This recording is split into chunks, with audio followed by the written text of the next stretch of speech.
সবটুকুন শুকরিয়া আল্লাহ সুবহানাহু ওয়া তাআলার জন্য, যিনি আজকের বরকতপূর্ণ মাহফিলে আমাদেরকে আসার ও বসার তৌফিক মেহেরবানি করে ভিক্ষা দান করেছেন।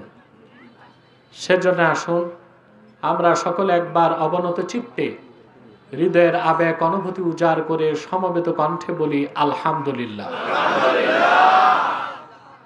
অগণিত অসংখ্য দরুদ ও সালাম আল্লাহর সৃষ্টির প্রধান আকর্ষণ বিশ্বসভার সভাপতি সকল নবী রাসূলগণের মাথার তাজ শামসুল হিদায়াত বদরুদ্দুজা সৈয়দুস সাকালাইন ইমামুল মুরসালিন খাতামুন নবিয়্যিন ওয়াল মুরসালিন আফতাবে নবুওয়াত শাহনশাহে রিসালাত সরকারে দো জাহাं সুলতানুল মদিনা নবিউল আম্বিয়া হুজুরে আকরম নূরে মুজাসসম নূরুন আলা নূর সৈয়দিনা হাবিবিনা শফিঈনা মাওলানা মুহাম্মদ সাল্লাল্লাহু আলাইহি ওয়াসাল্লামের উপর আল্লাহ তাবারাকা ওয়া তাআলা যাকে আজ থেকে প্রায় ১৫০০ বছর আগে প্রেরণ করেছেন সর্বশ্রেষ্ঠ সর্বশেষ নবী ও রাসূল হিসেবে, যার পরে আজ পর্যন্ত পৃথিবীতে অবশ্যই কোনো প্রকার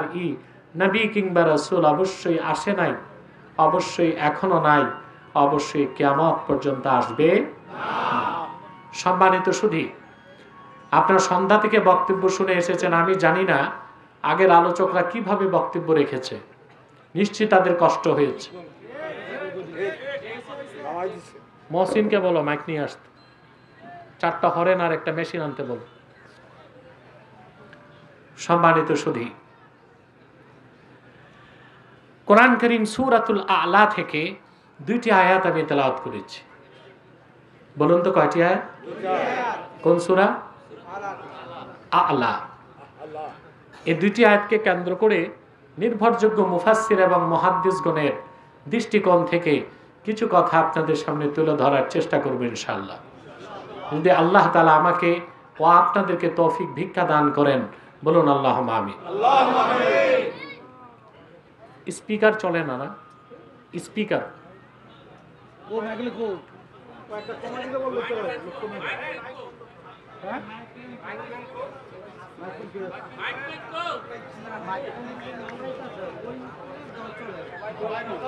কিছুই চলে না,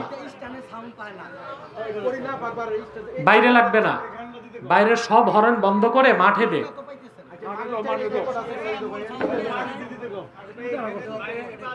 বাইরে যত হর্ন আছে বাহিরে, এর মানে হচ্ছে মাইকের হর্নের জন্য এক্সট্রা জেনারেটর দরকার হয়, ওইটা আনে নাই, মানে কম খরচে বেশি পয়সা নিবে। দূরের হর্নগুলো বন্ধ করে দাও, শুধু মাঠটাকে কভার করে দাও। প্রিয় শ্রোতা মণ্ডলী, আমার দিকে তাকান। আমাকে বিরক্ত করলে আমি তো কোনো দিক যেতে পারবো না, মনোযোগ দেন।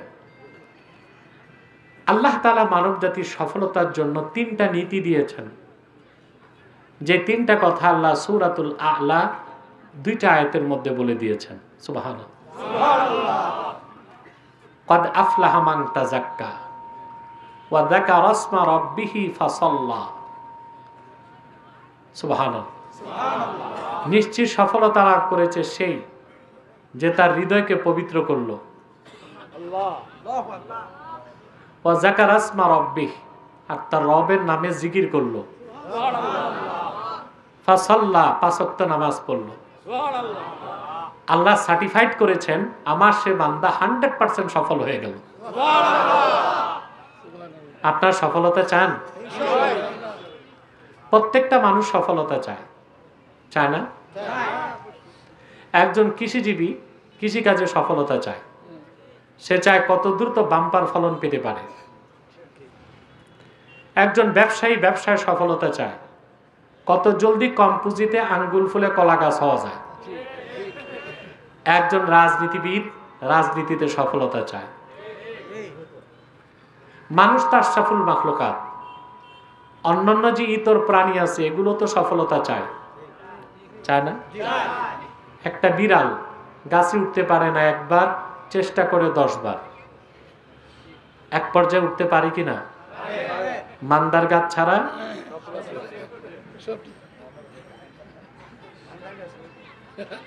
ক্ষুদ্র একটা বাবুই পাখি সুনিপুণ দক্ষতায়, শৈল্পিক ছান্দসিকতায় বাবুই পাখি যে ঘরটা বানায়, সুবহানাল্লাহ, সে কতটা সফল। ঝড় তুফানে মানুষের ঘরের চাল উড়ে যায়, কিন্তু বাবুই পাখির ডিমটা ভাঙ্গে না। বাংলাদেশের যত প্রকৌশল বিশ্ববিদ্যালয় আছে, বুয়েট, চুয়েট, কুয়েট, রুয়েট, ডুয়েট, সব বিশ্ববিদ্যালয়ের ইঞ্জিনিয়ারদেরকে এক জায়গায় আনলেও বাবুই পাখির ঘরের মতো একটা ঘর বানাতে পারবে না। বাবুই তার কাজে। ক্ষুদ্র একটি মৌমাছির দিকে তাকান, বাহারি রঙের ফুল থেকে মধু সঞ্চয় করে সে মানুষের জন্য সর্বোত্তম খাদ্য জমা করে দেয়। এই পৃথিবীর যত রসায়নবিদ আর কেমিস্ট আছে সব এক জায়গায় আনলেও ফ্যাক্টরিতে এক ফোঁটা মধু বানায় দিতে পারবে নাকি?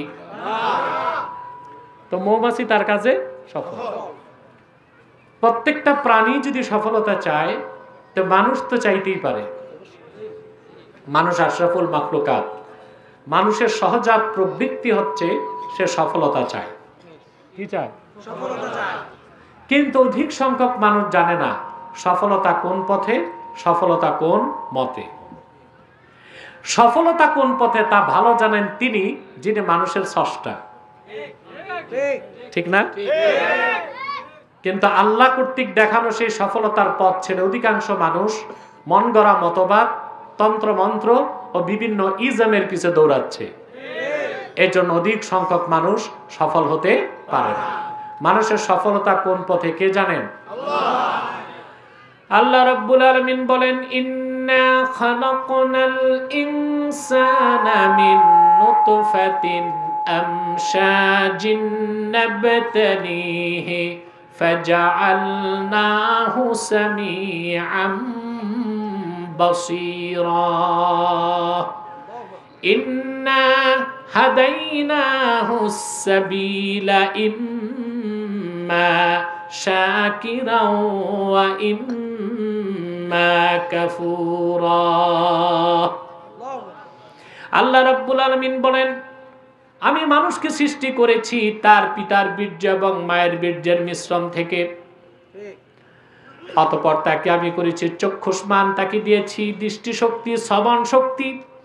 আমি পথ দেখায় দিয়েছি কোনটা হেদায়েতের পথ, কোনটা সফলতার পথ।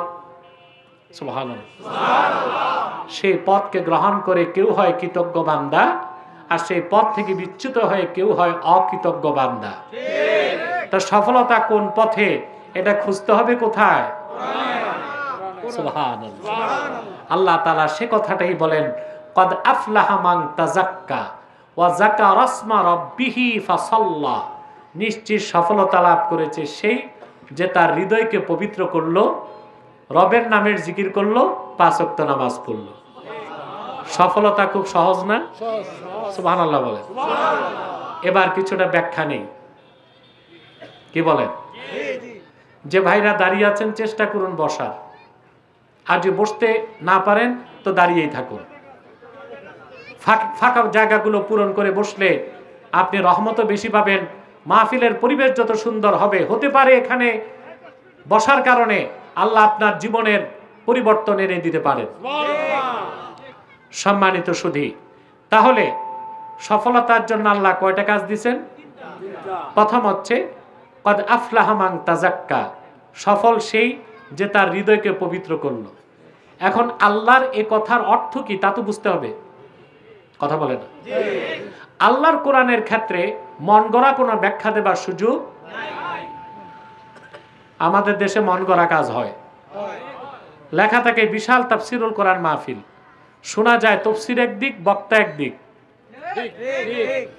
অথচ আল্লাহর কোরআনের বয়ান এক জিনিস, তাফসির আরেক জিনিস। বয়ান এক জিনিস, তাফসির করতে হলে আপনাকে উসুলে তাফসির রক্ষা করতেই হবে।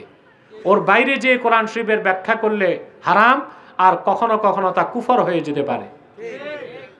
এখন বিশ্ববরণ্য 3 জন মুফাসসিরের স্টেটমেন্ট আমি শুনবো। কদ আফলাহা মান তাযাক্কার ব্যাখ্যায় তারা কি বলেছেন। আল্লামা হাফেজ জালালউদ্দিন সুয়ুতী রাহমাতুল্লাহি আলাইহি এই আয়াতের ব্যাখ্যা করতে যেয়ে লিখেন قد أفلح من تزكى أي طهر قلبه بالإيمان। নিশ্চিত সফলতা লাভ করলো সেই যে তার হৃদয়কে ঈমানের নূর দিয়া পবিত্র করলো। সাউন্ড তো আরো কমতেছে।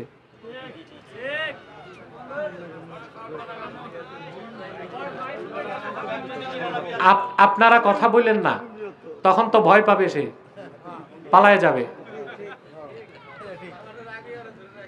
আনিস শিকদার যে মাহফিল করছিল, মাইক তো খুব ভালো ছিল। হ্যাঁ, কি অবস্থা। আমি আস্তে আস্তে কথা বলি, আপনারা শোনেন। ইমাম সুয়ুতী ব্যাখ্যা করেছেন কদ আফলাহা মান তাযাক্কা আয় তাহহারা কলবাহু বিল ঈমান।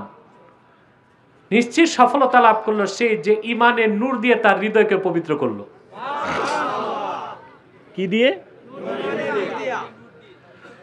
বিশ্ববরণ্য আরেকজন মুফাসসির আল্লামা ইমাদুদ্দিন ইবনু কাসির রাহমাতুল্লাহি আলাইহি তাফসীর ইবনে কাসিরে এই আয়াতের ব্যাখ্যা করতে যে লিখেন قد أفلح من تزكى أي طهر قلبه من الشرك والكفر والدنس। নিশ্চিত সফলতা লাভ করলো সেই যে তার হৃদয়কে শিরক থেকে, কুফর থেকে, বাতিল আকীদা থেকে পবিত্র করলো। বলেন সুবহানাল্লাহ। কয়জনে শুনলেন? বিশ্ববরণ্য আরেকজন মুফাসসির আল্লামা ফখরুদ্দিন রাজি তাফসীর মাফাতিহুল গায়বের মধ্যে তিনি আয়াতের তাফসীর করতে যে লিখেন ইন্না মারাতিবা আমালিল মুকাল্লাফি সালাসা। আল্লাহর বান্দার আমলের তিনটা স্তর। তার প্রথমটা হচ্ছে ইজালাতু আকাইদিল ফাসিদাতি মিনাল কলবে, অন্তর থেকে শিরক, কুফর, বাতিল আকীদা ধুয়ে মুছে সাফ করে ঈমানের পোশাক দিয়ে অন্তরকে সাজানোটাই ঈমান দিয়ে হৃদয়কে পবিত্র করা বুঝায়। আমরা কয়জন মুফাসসিরের স্টেটমেন্ট শুনলাম? সবার একমত যে আল্লাহ যে হৃদয় পবিত্র করতে বলেছেন তার অর্থ হচ্ছে শিরক কুফর হৃদয় থেকে বের করতে হবে, ঈমান আনতে হবে। তাই হৃদয় পবিত্র হয় কিসের দ্বারা? ঈমান। ঈমান ঈমান ঈমান যখন অন্তরে চলে আসে হৃদয়টা পবিত্র হয়ে যায়। আর অন্তরে যখন ঈমান থাকে না হৃদয়টা অপবিত্র হয়ে যায়। একটা কথা মনোযোগ দিয়ে মনে রাখবেন, শুনে, হৃদয় যার পবিত্র সে নিজে পবিত্র, আর যার হৃদয় অপবিত্র সে নিজে অপবিত্র। হৃদয় পাক, ব্যক্তি পাক। হৃদয় না পাক, ব্যক্তি না পাক। একটা মানুষের মূল কি? সুবহানাল্লাহ। আল্লাহর হাবিব সাল্লাল্লাহু আলাইহি সাল্লাম ১৫০০ বছর আগে ইরশাদ করেছেন, সহিহ বুখারীতে এসেছে, আল্লাহর হাবিব ইরশাদ করেছেন আলা ওয়া ইন্না ফিল জাসাদি মুদগাহ ইযা সালাহাত সালাহাল জাসাদু কুল্লুহু ওয়া ইযা ফাসাদাত ফাসাদাল জাসাদু কুল্লুহু আলা ওয়া হিয়াল কলব।